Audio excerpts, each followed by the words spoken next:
you just mentioned about Lamar's contract needing attention from the Ravens in talking about the Ravens' decision-making process over the next few weeks once the season is over. The last time Lamar's contract was on the table, interestingly enough, he was injured towards the end of the season. Snoop Huntley took some very important starts for the team.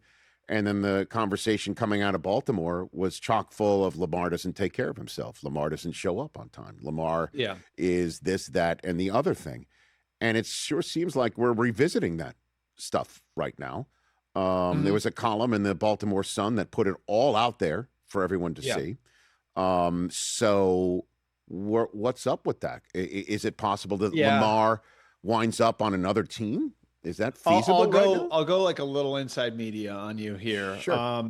He doesn't have an agent, right? So I think you and I both know sometimes the stuff that, involves players specifically gets out there. A player's side gets out there or can get out there via the agent, right?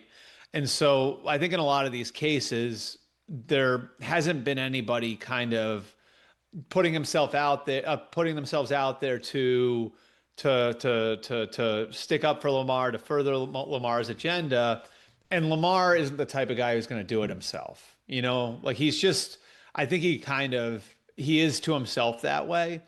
And I thought there was something interesting that John Harbaugh said last week. If you go back and you watch one of his press conferences, easy to access, he went into great detail on what Lamar's injury was.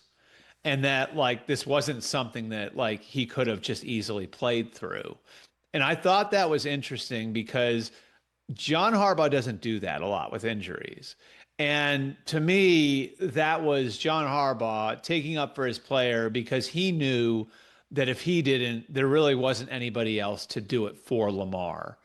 And so I think that tells you where John Harbaugh's head is with Lamar Jackson, that he wants him to be his quarterback, right? B, I think it does sort of illustrate that it has been a little tenuous there because of the contract a couple of years ago, because of everything that they went through there.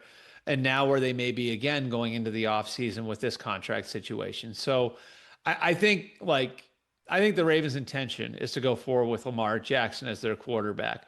They don't know how the contract situation is going to play out over the next 4 or 5 months.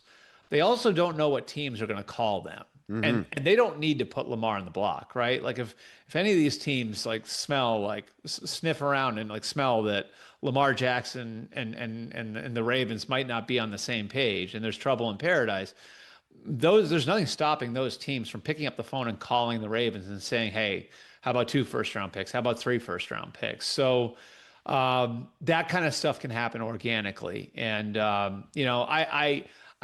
don't think it's the Ravens, they don't think it's the Ravens' strategy or plan to go out there and move on from Lamar after this season as we go into the offseason. But a lot of things can happen, when a contract negotiation is looming. Hey, you made it all the way to the end. Thanks for that. Check us out every single day streaming live on Disney Plus and the ESPN app 12 to 3 Eastern.